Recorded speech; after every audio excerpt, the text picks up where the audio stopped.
시청자 여러분, 오늘로 문재인 정부가 출범한 지 195일이 됐습니다. 문재인 정부 초대 내각 구성이 195일 만에 모두 마무리됐습니다. 홍종학 중소벤처기업부 장관 후보자를 문재인 대통령이 야당의 반대를 무릅쓰고 오늘 그대로 장관에 임명했습니다.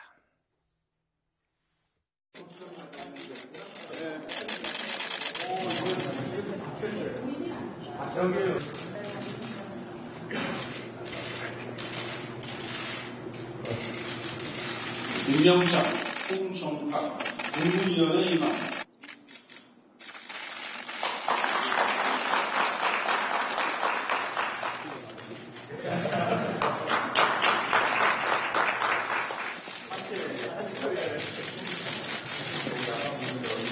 그래도 정말 참 사람 일이 이렇게 마음 같지 않습니다. 우리 새 정부 경제정책에서 가장 중요한 중소벤처기업부를 신설을 했는데 정작 장관님서는 가장 늦게 이제서 야당의 반대가 있었지만 좀 정부의 조각이 좀 시급하게 좀 마무리돼야 된다. 그다음에 또 중소벤처기업부에 갈 길이 아주 바쁘다. 이런 좀 사정들을 감안해서 야당들도 양해해 주시기를 당부를 드립니다. 마음고생 많았습니다. 열심히 해주시고요. 또 반대가 많았던 장관님들이 오히려 더 잘한다. 이런 말도 있는 만큼 그런 가설이 그게 가설이 아니라 정말이다. 이렇게 좀 증명을 한번 해주시면 좋겠습니다. 네, 고맙습니다.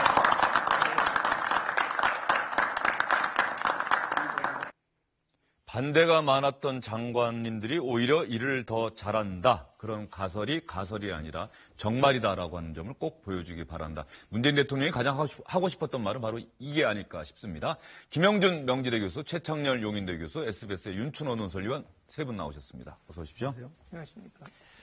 홍종학 중소벤처기업부 장관, 홍종학 후보자는 어떤 장관이고 또 중소벤처기업부는 어떤 일을 하는 곳인지 설명이 좀 필요할 것 같습니다. 예, 일단 홍종학 신임 중소벤처기업부 장관은 시민운동가 출신이기도 하고 대학 교수 출신이기도 하고 그렇죠. 그리고 19대 의원이니까 전직 의원 출신이라고 하는 점도 이제 강조되어야 할 부분이겠고요. 그다음에 문재인 대통령하고 관계를 보면은 문재인 대통령의 오랜 경제 분야 관련한 참모 역할을 해온 분이라고 할 수 있겠고요. 이제 이 중소벤처기업부라고 하는 게 이제 예전에는 우리 이제 중기청이라고 중소기업청이라고 보통 청단이었었죠. 그렇죠? 예. 그러다가 이번에는 문재인 대통령이 정권을 잡으면서 중소기업, 벤처기업 이 분야에 대한 정책적 주안점을 두겠다는 의지로 이제 부서로 장관급 부서로 이제 승격을 시킨 건데 대통령이 이야기한 것처럼 제일 중점을 두고 싶었던 부서인데 어쨌든 장관 임명은 가장 늦게 되는 상황이 되어버렸습니다.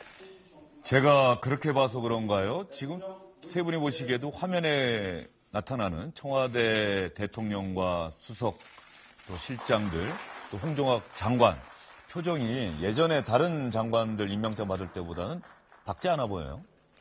지금 마침 화면에는 또 이제 밝은 모습. 임종석 비서실장이 워낙 미스터 한박이라고 하는 별명까지 있으니까. 아마 조금 부담스러운 면이 있을 겁니다. 지금 18개 부처 장관 가운데 지금 여야의 이른바 청문회 보고서가 채택되지 않은 사람이 3명 있어요. 예. 그게 이제 강경화, 송영무, 그리고 이제 마지막으로 임명된 홍종학.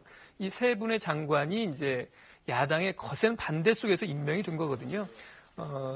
지금 6달하고도 보름 만에 새 정부의 조각이 완료가 되는데 마지막 퍼즐을 야당의 거센 반대 속에서 한다는 점에서 보면 문재인 대통령과 청와대 참모들 입장에서 보면 마음이 썩 그렇게 가볍지는 않을 겁니다.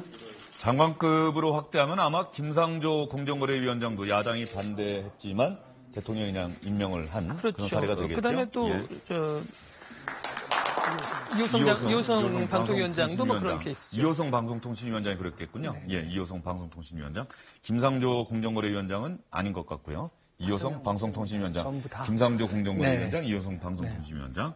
자, 김원중 교수님. 네. 대통령이 문재인 대통령 입장에서는 이제 더 이상 조각, 내각 구성 마무리를 늦출 수가 없었겠죠. 아니, 늦어도 한참 늦었죠. 195일이라는 큰 긴 세월 동안 이게 조각이 완성되지 않았다는 거는 좀 바람직한 건 아닌데요.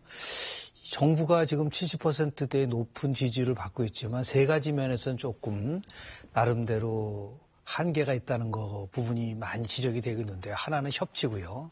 두 번째가 인사고 세 번째가 외교입니다. 협치, 인사, 외교. 이 세 부분에 대해서는 뭐 대통령이 뭐 열심히 하고 싶어도 외교라는 거는 뭐 주변 국가들의 관계 때문에 그렇다 치더라도 예.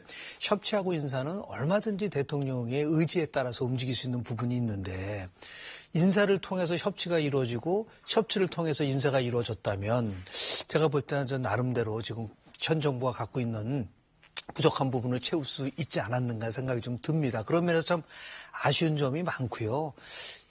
저는 이제 의회를 전공한 연구자 입장, 학자 입장에서 봤을 때 네. 청문회 제도라는 게 잘못된 것이 아니라 청문회 제도 속에서 미국의 청문회 제도가 오랫동안 잘 유지했던 거는 좋은 사람을 일단 선정을 하고 그리고 청문회장은 정책청문회가 되는 것인데 이 모든 것이 인사청문회가 잘못됐다라고 접근하는 거는 제가 볼 때는 좀 바람직한 건 아니라고 보고요. 이제 일단 매듭이 됐으니까 또 이게 인사를 하기 때 우리가 얘기하는 뭐 조각을 할 때 시간이 좀 부족했던 건 사실이라고 인정하더라도 다음번에는 이러한 식의 뭐 국회에서 인사청문회 보고서가 채택이 안 됐는데 일방적으로 강행을 하는, 물론 법적으로는 절차를 거친 거라고 하지만 국민들 입장에서 봤을 때는 이거는 개선돼야 될 부분이 충분히 저는 있다고 봅니다. 예, 인사청문회 개선 필요성은 뭐 이미 여러 차례 지적이 되어 왔던 부분인데 김영률 교수님이 또 말씀을 해주셨습니다.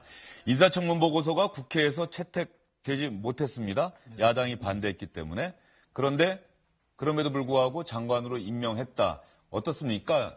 야당의 의사를 무시한 처사라고 봐야 하나요? 어쨌든 인사청문회는 참고일 뿐 그것이 결정적 사항은 아니다. 물론 이제 이렇게 봐야 되는 법에 건가요? 의하면 인사청문회에 뭐 청문 보고서가 채택되지 않더라도 임명할 수 있죠. 그래서 임명한 거 아닙니까? 예. 지금 아까도 화면에 나왔습니다만 여러 장관들이 그런 경우였어요. 이번 정부 출범한 이후에.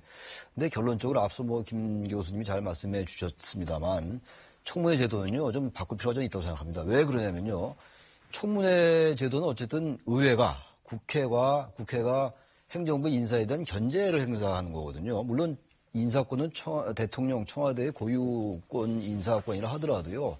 의회가 어쨌든 나름대로 독주하지 말라는 그러한 그 취지가 있는 거거든요. 청문회 제도가. 그런데 지금 우리나라는 그렇지 않잖아요. 청문 보고서 채택이 안 돼도 임명할 수 있다면 과연 이 청문회 제도가 의미가 뭐가 있을까? 물론 의미가 있죠. 전혀 없는 것보다 낫겠습니다만 국회 인준이 필요 없는 이러한 국무위원들의 경우에 이렇게 된다면 청문회가 과연 구속력이 뭐가 있겠느냐 해서 어쨌든 이번에 뭐 그야말로 한두 번 나온 얘기 아닙니다만 청문회 제도가 미국처럼 통과가 안 되면은 아예 임명을 못하게 하든지 이렇게 돼야 돼요. 그렇지 않고는 이게 무슨 의미가 있겠습니까? 특히 이제 홍정학 후보자의 경우는 반대 여론이 굉장히 높았던 것 같은데 여러 가지 국내외 현안도 있고 하면서 청문회 이후에 오히려 이제 홍정학 후보자를 임명해도 된다라는 쪽의 찬성 여론이 조금 높게 나온 것 같아요. 그런 점에서 아마 문재인 대통령으로서는 부담이 좀 적긴 했을 겁니다만 어쨌든 중소벤처기업부로서 대단히 부적절하다라는 여론도 굉장히 높았어요. 뭐 저도 사실 비판을 많이 했고 이 자리에서 그런 점에서 볼 때는 일단 검증 시스템의 문제는 다시 한번 우리가 지적을 해야 될 것 같고 예. 청문 제도도 여야 정권 뭐 진보 보수를 떠나서 이건 그야말로 국회에서 다시 한번 재검토할 필요가 있다고 생각합니다. 예. 홍정학 장관 임명으로 문재인 정부 초대 내각 구성이 모두 마무리됐습니다. 하지만 문재인 정부 임기가 아직 많이 남았습니다.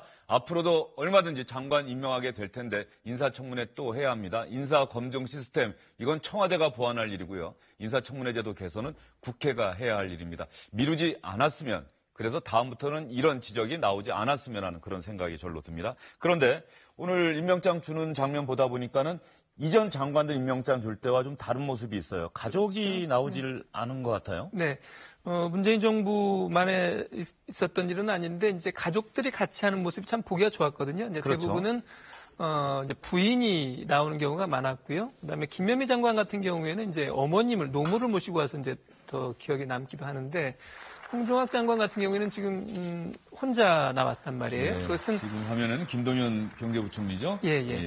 그 홍정학 장관 같은 경우에는 이제 논란이 됐던 불법 징여의 당사자들이 이제 부인하고 딸이었거든요. 그래서 부인이 저런 공개된 장소에 나오는 것이 아마 당사자로서 좀 부담스러웠을 가능성이 있는데 어쨌든 홍종학 후보자는 뭐 지금 저렇게 웃고 있습니다만은 저 자리가 조금은 무거운 이유가 부인과 이 기쁜 상황을 같이 할 수 없다고 하는 점, 그것이 앞으로 장관직 수행을 하면서 나도 좀 어떤 채찍질 역할을 하는 그런 역할이 됐으면 좋겠습니다. 이른바 상속을 좀 편법적으로 한 것 아니냐 이런 지적이 많았는데 그것이 또 장모님으로부터 부인에게 재산이 왔고 또 딸에게까지 갔고 그래서 아마 부인과 같이 오지 못한 것 아니냐 뭐 이런 말씀이신 것 같은데 어떻습니까? 홍종학 장관이 오늘 임명장 받고 뭐 국무회의에 바로 참석을 했다고 해요. 홍종학 장관에게 당부하고 싶은 말씀이 있다고 한다면 어떤 점을 꼭 당부하고 싶으세요? 왜냐하면 문재인 대통령 10대 공약 중에서요. 9번째가 중소기업 벤처부를 만드는 거에 있었어요. 지금 우리가 소득주도 성장론, 혁신경제, 그다음에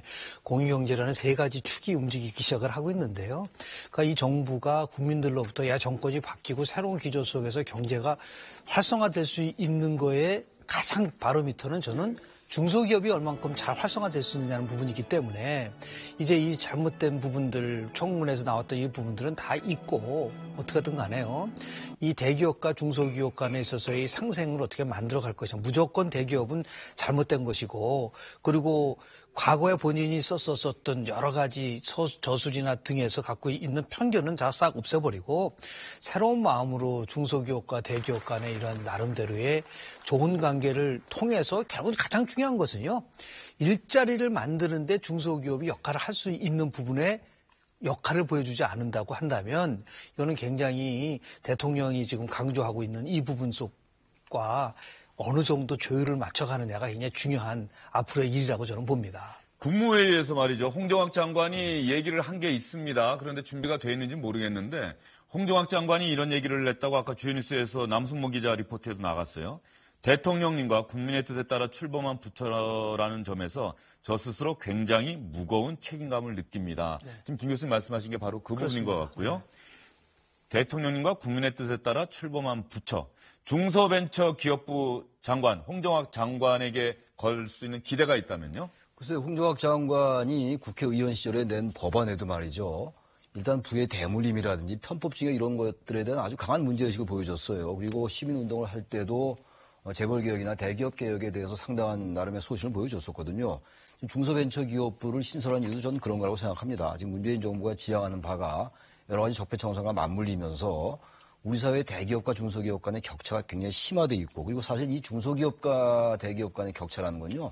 단순히 경제 문제만은 아니라고 생각합니다. 한국 사회의 여러 부분에 걸친 사회 경제적이고 정치적인 여러 가지 격차의 문제가 좀 맞물려 있다고 생각하기 때문에 그런 것들에 대한 평소의 학자로서 그리고 의원 시절에 보여줬던 그러한 생각을 가감없이 발휘한다면 청문회 때 제기했던 여러 가지 의혹들을 해소할 수 있다고 생각합니다. 문재인 대통령이 기대가 큽니다. 축하합니다. 라고 이야기를 했고 홍종학 장관은 정말 감사합니다. 그런데 임종석 비서실장이 마지막에 한마디 덧붙입니다. 고생이 많았는데 정말 잘하셔야 할 것 같습니다. 야권의 반대 여전히 청와대에서도 신경을 쓰고 있는 것 같은데요. 홍종학 장관을 그대로 임명하자 예상됐던 대로 야권에서는 거센 반발의 목소리가 쏟아져 나왔습니다. 국회 과반이 넘는 제1야당과 제2야당은 물론이고 언론들까지 강력하게 반대하고 있는 이 후보자에 대한 임명 강행은 제가 누차 얘기한 것처럼 이제 문재인 정부는 오기 정치로 들어섰다고 생각을 합니다.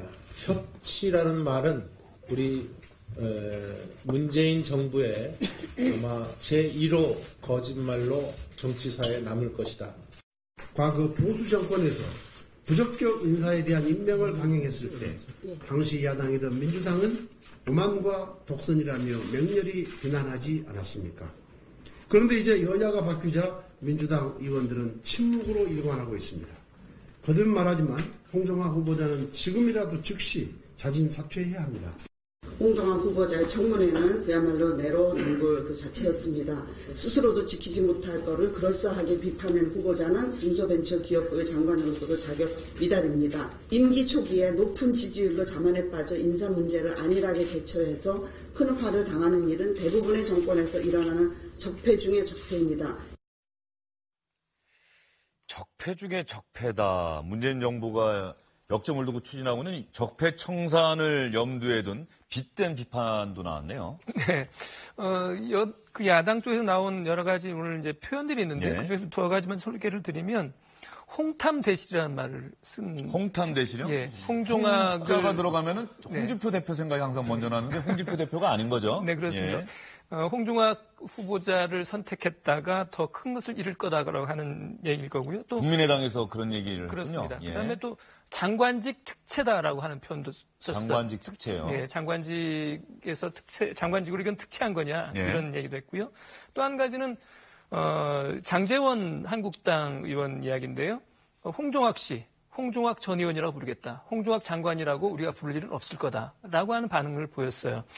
이런 것들은 보면 앞에서 이제 뭐 김동철 대표랄지 박윤숙 최고위원도 이야기를 했습니다만은 야당의 반발을 뭐 일시적인 것, 그다음에 또 지나가면은 또 나중에는 이제 또 장관도 인정하고 뭐 그러는 거겠죠. 그렇게 해온 것이 지금까지 우리 정치권에서 항용해왔던 일이긴 합니다만은 분명히 홍종학 후보자에 대해서는 야당의 반발은 물론이고 여론에서도 상당히 부정적이었던 부분이 있었거든요. 특히 중소벤처기업부를 맡기에 적절한 거냐라고 하는 그런 문제제기가 있었기 때문에 정치권의 반발과는 무관하게 정치권을 그건 놔두고라도 이 여당, 그다음에 청와대 이쪽 부분에서는 아까 말씀하신 것처럼 인사 시스템의 정비랄지 이런 것들을 생각하는 한 번의 계기로 삼을 필요가 있다고 봅니다. 여기서 제가 오래전부터 갖고 있던 궁금증과 의문, 고민이 하나 있어요. 우리 정치를 생각하면. 네.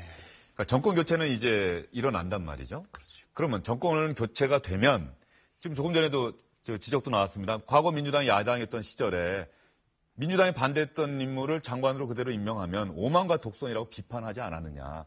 그런데 이제 민주당이 여당이 되고 정권을 잡으니까 침묵하고 있느냐. 이건 말이 안 된다.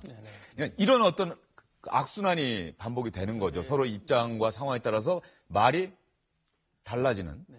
그렇다고 한다면 이런 것들을 근본적으로 바꾸기 위해서 제가 질문 좀 드려볼게요.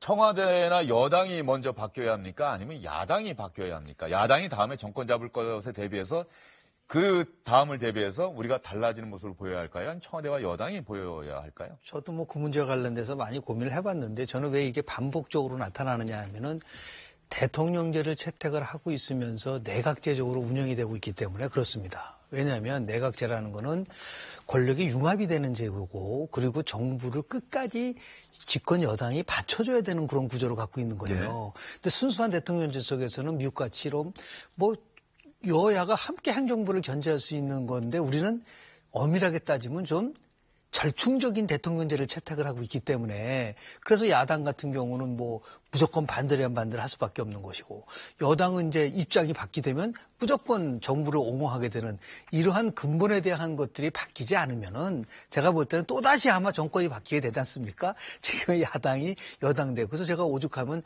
우리 정치권들은 집단 기억 상실증에 걸린 거냐라고 바로 하는데 그 부분이에요. 그래서 구조의 문제가 가장 크고요.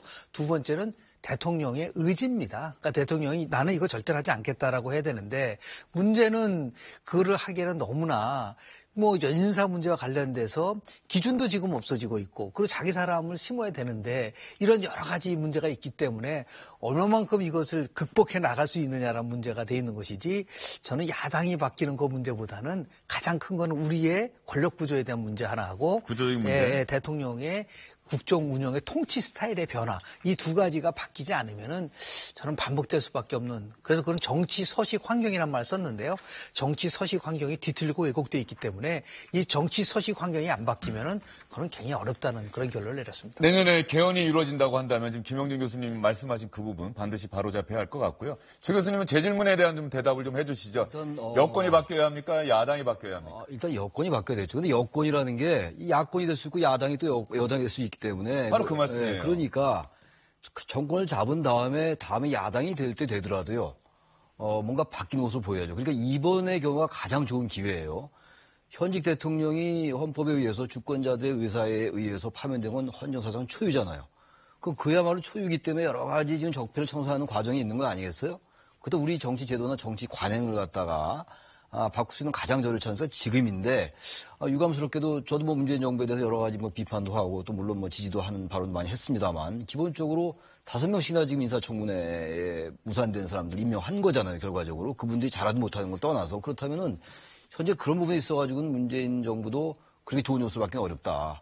어쨌든 야당이 지금 비판하는 게 상당히 수위가 높은 것들도 있어요. 그리고 너무 과도하게 현 정부를 비판하는 것도 있겠습니다만, 지금 아까 무슨 뭐 적폐 중에 적폐다 이런 얘기도 나오고, 박인수 의원 홍탐대시 이런 얘기도 나오고, 뭐 장지원 의원은 장관을 인정하지 않겠다라고 얘기하고 있는데 뭐 그런 일은 없겠습니다만, 기본적으로 그런 야당들 비판에 대해서 지금 여권이 좀 귀담아 들을 필요는 있다고 생각합니다. 또 하나 문제는 현재의 권력 구조가 너무 제로섬 게임이에요. 국회와 이 지금 행정부와 이 사법부가 뭔가 이 견제와 균형이 입각하는 게 아니라, 국회의 일부는 여당인데 여당이 지금 청와대와 당정청의 이 구조를 형성하고 있잖아요. 앞서 말씀하신 뭐 내각제가 융합 구조이기도 합니다만, 저는 개헌이 된다고 해가지고 이런 부분은 바뀌기 어렵다. 권력 구조 자체를 바꿔야지 이런 것들이 바뀔 텐데, 지금 현재 개헌 논의에 있어서 사실 권력 구조는 여야 합의가 잘 안 돼 있잖아요. 그래서 내년 지방선거 6월 13일인데 그때가 이런 것들을 다 고려해서 이런 문제가 내로남불이라는 게 나타나지 않는 권력 구조 개편이 가능하겠느냐, 상당히 좀 저는 쉽지 않다라고 생각합니다. 예, 제가 드린 질문 자체에 대해서 일단 최 교수님은 여건이 바뀌어야 하지 않겠느냐. 그런데 국민의 위임을 받아서 정권을 잡은 사람들은 어쨌든 해야 될 일, 약속했던 것들을 해야 되고, 네. 그러다 보면 시간에 쫓기기도 하고, 그러다 보면은 좀 무리할 수밖에 없다. 현실이 그렇기 때문에. 네. 그런 측면에서 본다고 한다면 야당이 다음 집권 가능성에 대비해서 우리가 예전에 여당일 때 이렇게 했는데 잘못했고, 지금 여당도 이렇게 잘못하지만 어쨌든 우리가 다음 정권 잡을 때는 말을 바꾸지 않기 위해서라도 우리는 좀 달라지겠다. 뭐 이런 네. 모습 보여야 하는 것 아닌가 싶은 생각도 좀 들어요. 일단 야당의 존재 의미라고 하는 것은 집권자들에 대한 견제 역할이라는 점에서 보면 주영전 앵커가 말씀하신 부분은 다소 좀 이상적인 부분이 있지 않나 하는 생각이 들고요. 다만 지금의 여야 의석 분포를 보면 이제 다당제 분포란 말이에요. 그러면 제1야당과 이른바 집권당과 제1야당 사이에서는 뭐 가파른 대치가 불가피한 측면이 있을 테고요. 그럴 경우에 이른바 2당과 3당, 그러니까 제2야당과 제3야당이랄지요. 뭐 이런 그런 정당들에서 어떻게 보면 균형에 맞는 이야기들을 좀 해주면 전체적인 밸런스를 좀 잡는 데 도움이 되지 않을까 싶은데, 그런 역할을 좀 해야 될 당이 사실은 이제 국민의당이죠.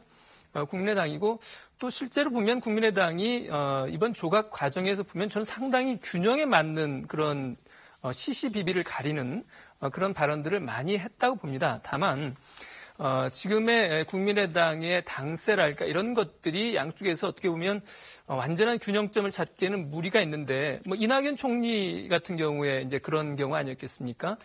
반드시 국회 인준이 필요한 대목에서 국민의당이 나름대로 균형을 잡는 역할을 했기 때문에 앞으로도 그런 역할들이 좀 더 강화되면 좋지 않을까 하는 생각이 드네요. 예. 지금 제가 드린 질문에 대해서 시청자 여러분들도 한번 생각해 보시고, 혹시 답 저한테 주실 생각 있으시면 언제든지 보내주시면 참고를 하도록 하겠습니다.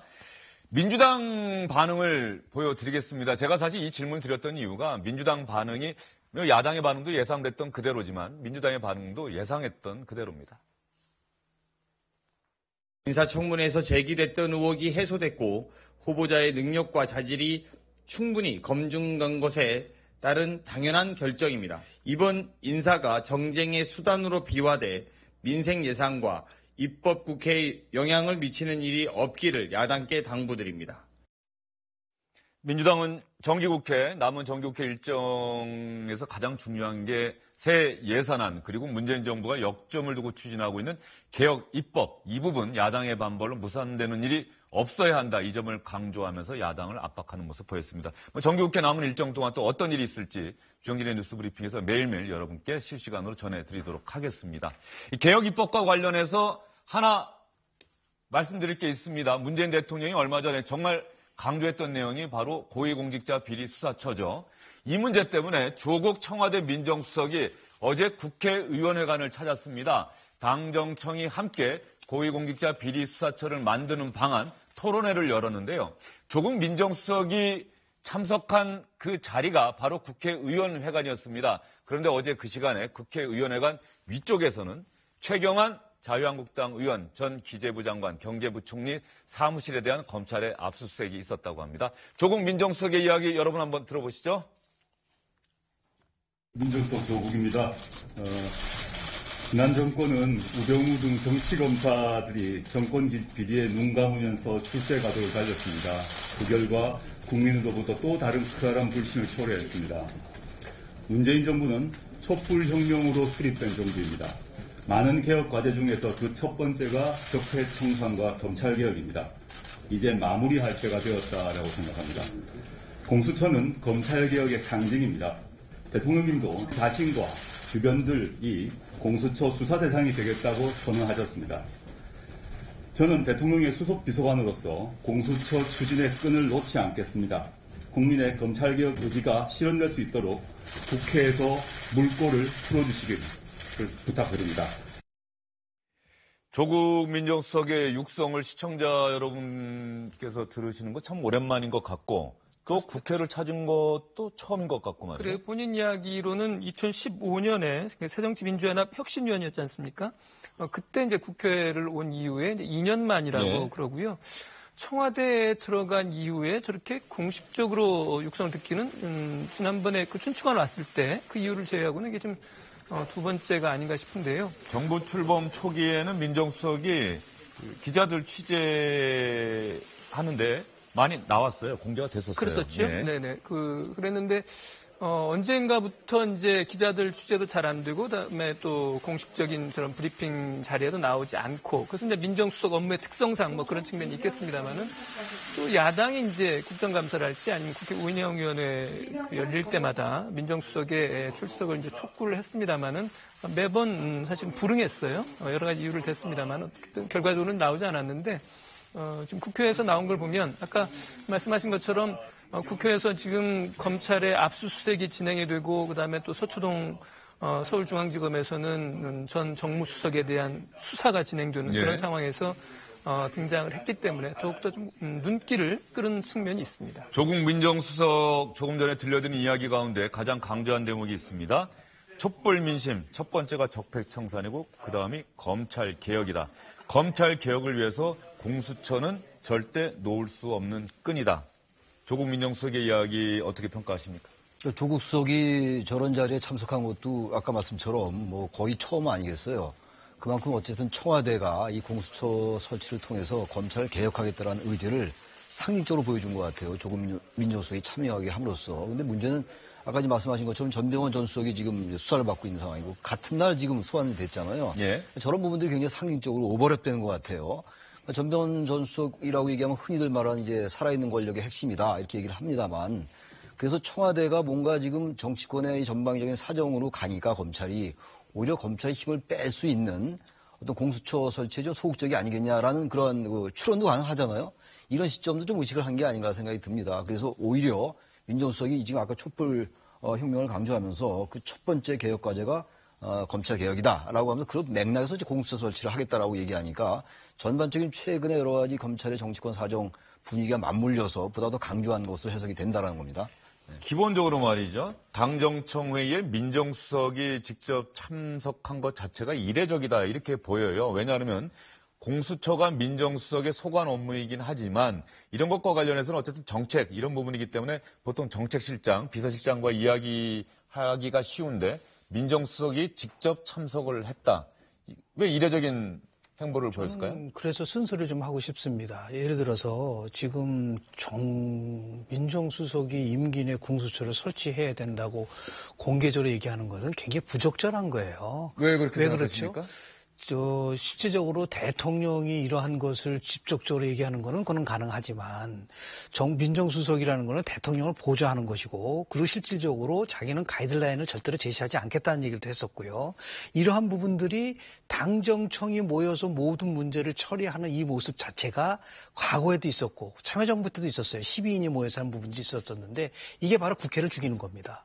큰 틀 속에서 보면은 우리 대한민국의 정치가 자꾸 후진 정치로 가는 이유는 뭐냐면 국회가 정치의 중심이 되지 못하고 일부에서 결정된 것을 무조건 따라가야 된다고 하는 것이 나오기 때문에 안 된 거예요. 지금은 힘이 강하니까 따라갈 것 같지만 이 모든 문제는 결국은 여야가 함께 모여서 하지 않으면 불가능한데 자꾸만 청와대의 비서가 이것을 이렇게 저렇게 한다라는 모습을 보여주는 것은 저는 결국 바람직하지 않다고 보고요. 오히려 그렇게 하려면 대통령 직속에 검찰개혁위원회를 만들어서 거기서 위원장이 얘기하는 거는 그거는 저는 받아들일 수 있는데. 그런데 또 그렇게 하면 위원회 공화국이라는 얘기가 또 나오지 그래도 않습니까? 다른 위원회보다도 적폐청산이 1호고 2호가 검찰 내에 개혁이라는 거를 최고의 중점 과제로 산다고 한다면 다른 위원회보다는 훨씬 더 중점을 뒀었어야 된다. 그런데 그렇지 않고 저렇게 하면 모두 다 청와대의 눈치를 보게 된다는 것이죠. 우리 과거에 불황했었던 거는 뭐냐면 내각도 힘을 잃고 그리고 더 나가서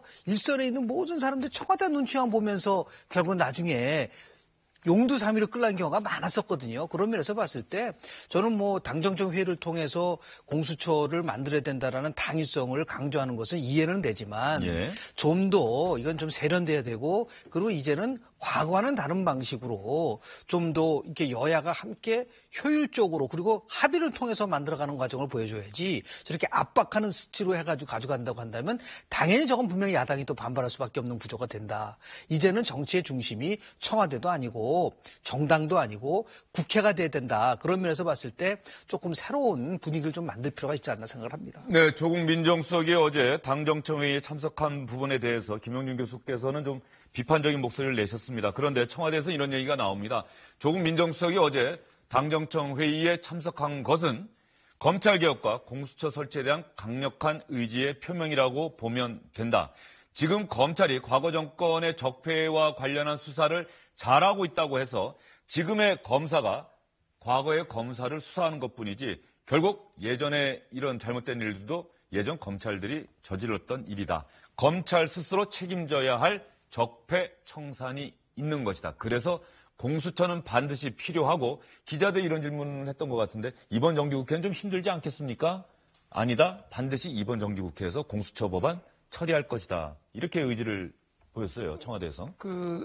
이제 조국 수석을 비롯한 이제 청와대 참모들과 이제 문재인 대통령 입장에서 보면 공수처 설립이라고 하는 것이 가장 중요한 공약사항 중에 하나고 그다음에 또 가시적인 성과를 보일 수 있는 분야이기 때문에 이번 정기국회 내 입법을 이제 당연히 서두르겠는데 김영준 교수님 말씀하신 것처럼 이거는 여당과 청와대 의지만으로는 절대 되지 않는 일이거든요.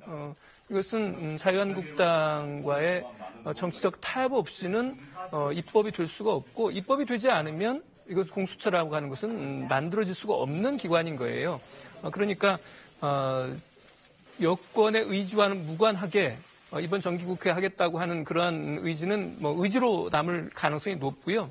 오늘 지금 자유한국당 입장을 보면 일부에서 어제 이제 최경환 의원에 대한 압수수색이랄지 이런 검찰의 칼이 야당을 직접 향한다고 생각을 하니까 검찰을 견제하는 차원에서 자 그런 식으로 검찰이 칼을 휘두르면 당신들을 견제할 수 있는 새로운 수사기관 그러니까 이제 공수처가 되겠죠. 이것을 만드는 것도 검토를 하겠노라라고 하는 그런 반응들이 일부 있었어요. 어제 나왔는데 오늘 이제 정우택 원내대표하고 홍준표 당대표가 약속이라 한 것처럼 공수처 논의는 안 된다. 공수처 설치 불가라고 하는 입장을 확인을 했습니다. 그렇기 때문에 저는 이번 정기국회 내에 되기는 어려울 것 같고요. 아마 공수처 설립 논의는 상당히 시간을 요하는 그런 사안이 될 가능성이 높다고 봅니다. 예, 국민의당 바른정당의 협력을 받으면 또 가능할 수도 있겠죠. 자유한국당이 반대를 한다고 하더라도. 어쨌든 수적으로는 가능한 거 아니겠습니까? 예.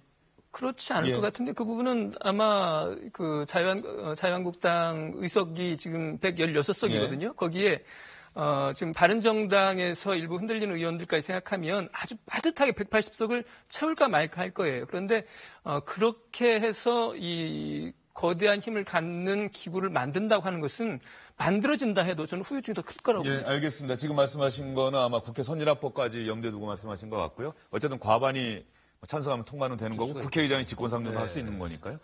저는 기본적으로 아까 이제 조국 수석 말씀하셨는데 원론적으로 맞는 말씀이에요. 그런데 저는 당정청의 구조에 대해서 저는 굉장히 비판적으로 보고 있는데 현실적으로 당정청이라는 게 여권의 일각을 이루고 있는 하나의 그 집권측이기 때문에 이런 아주 모든 후보가 사실 다 공약했던 거예요. 공수처 문제는.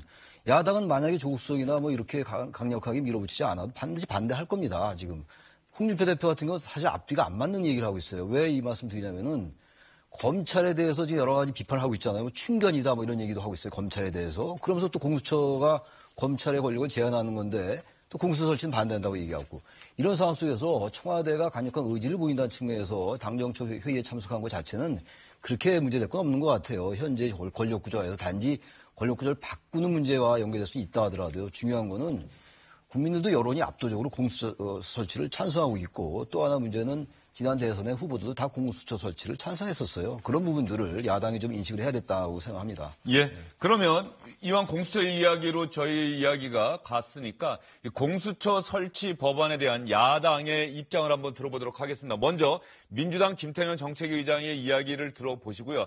그다음에는 야당이 왜 반대하는지 이 부분 여러분께 들려드리겠습니다. 공수처의 정치적 중립성 및 독립성에 대한 일각의 우려는 국회 법안 심사 과정에서 충분한 논의를 통해 해결할 수 있다고 봅니다. 야당도 반대를 위한 반대가 아닌 진정성을 갖고 국민의 뜻에 따라주기 바랍니다. 청와대를 비우면 안 된다고 하면서 운영위에 출석조차 하지 않았던 조국 민정수석까지 국회에 와서 적폐청산 또 검찰개혁의 상징 등을 운운하며 서슬 시퍼렇게 국민과 야당을 향해서 공수처 설치를 욱박 지르는 듯한 행태까지 보이고 갔습니다. 저는 대단히 유감스럽다고 생각합니다. 검찰과 특별검찰관 등 다른 수사기관과의 관계에서 옥상옥의 설치가 또 이루어진다는 점, 또 하나의 정치 보복 또는 정치적으로 악용될 수 있는 수단의 변질 우려가 있다는 점을 지적하지 않을 수 없습니다. 공수처가 모든 검찰개혁의 종착역인 양 발언하는 것은 적절하지 않다라고 생각을 합니다. 이 공수처 설치의 키는 야당이 쥐고 있습니다. 야당의 협조를 구해도 모자랄 판에 민주당과의 당정청 협의에만 얼굴을 비친 것도 신중하지 못한 처사라고 생각이 됩니다. 진정성 있는 자세로 야당을 설득하기를 바랍니다. 국민의당은 대통령이 공수처장을 임명하면 대통령의 권력 강화로 이어질 가능성이 크다.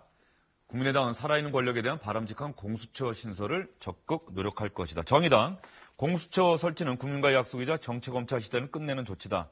말해서 끝나지 않도록 빈틈없이 이행해야 할 것이다. 이런 야당들의 반응을 보면 국민의당 같은 경우는 공수처장의 임명 권한이 대통령에 있다기보다는 국회에서 추천한 쪽으로 가면은 찬성할 가능성이 좀 있어 보이고요. 자유한국당이나 또 다른 바른정당은 좀 비판적인 것 같습니다. 이 공수처 법안 정기국회 내에서 과연 통과될 수 있을지 주영진의 뉴스브리핑에서도 관심 갖고 지켜보도록 하겠습니다. 그런데 조국 민정수석 이야기로 이 이야기를 시작을 했습니다. 조국 민정수석 어제 당정청 회의 끝나고 나갈 때 기자들이 당연히 따라 붙었겠죠. 조국 민정수석 얼마나 만나고 싶었던 취재원입니까? 질문 쏟아내는데 조국 민정수석 어떤 얘기했을까요? 오늘 전병헌 전 수석 소환된 거에 대해서 한 말씀 해주시죠. 처음으로 말씀하시는데 한 말씀 해주세요. 할까요? 네, 나가겠습니다. 오늘 그 전병헌 수석 소환 조사 날인데 오늘 당정청 한 거는 진짜 한마디만 다른 그런 게 있나요? 수석님 국회에서 인사 문제 관련해서 한 말씀만 해주시죠, 수석님. 소리 한 말씀만 하고. 네, 마지막 기자의 질문이라기보다는 정말 간절한 호소 같은데 네. 조국 민정수석 끝내 한마디 안 하고 탔습니다. 워낙 조심스러운 상황이다 보니까 그런데요. 여기서 야당에서 옛날 문제 제기했던 국회 운영위 상황, 운영위원회에 왜 민정수석이 나오지 않느냐. 이 당시 여야 의원들 간의 설전이 있었는데요. 그 장면 여러분께 보여드리겠습니다. 우리 민정수석께서는 이번에 불출석 사유서를 통해서 출석하지 않는 것으로 이렇게 되어 있습니다. 그래서 해명하시는 것이 정말 적절하다고 생각하는데 그러지 못하고 불참한 것에 대해서 먼저 유감을 표시합니다.